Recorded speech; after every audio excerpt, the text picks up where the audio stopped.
Hey everyone, it's me, Arthur Kade. Anyone who calls me dude is a friend of mine. I say dude nonstop. That's so good.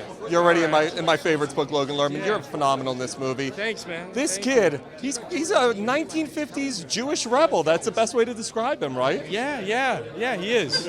He is, yeah, he's a rebel in a way, I guess.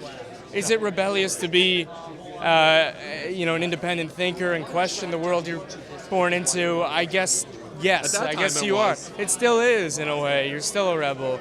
And even if you do that now, and I think that's great. I think more people should be like him.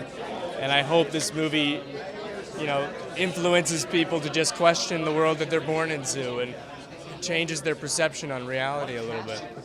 If that's a big task, I can recognize that right now. But I hope people walk away from this movie, with something more than just entertainment, an entertaining experience. One of the things I love is we see a kid struggling to fit in college. Yeah. That's as relevant in the 1950s as it is today, right? Yeah. What is it like? Obviously, you're of that age group. You're a little older now, but what do you think it was like for Philip Roth, because it's based on him, to have gone through that time period and to have had trouble fitting in like that?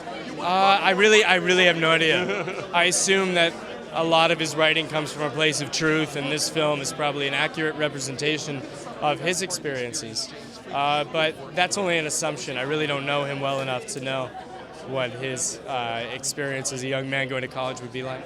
I was just talking to James. This man has spent 15 years putting out some of the best movies on the planet. Now he's making them. What was he like his first time as a director?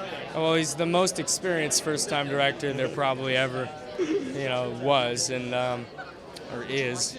He's an incredible man. I'm a huge fan. He's pretty much responsible for my interest in film. It all started with movies that he released at Focus, and I'm a huge fan of his as a writer, and everything that he's contributed to film history is.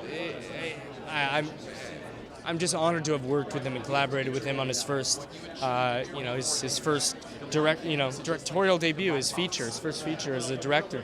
It's a real honor.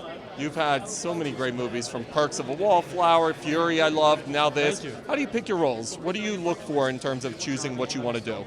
I look for the strongest script, and I look at filmmakers that I can trust and characters that I think aren't necessarily too repetitive. I say aren't necessarily too repetitive because some of them are similar. Some of the tones of films I've done are similar, but the characters are different. And I like to switch it up and challenge myself in different ways, if it's possible.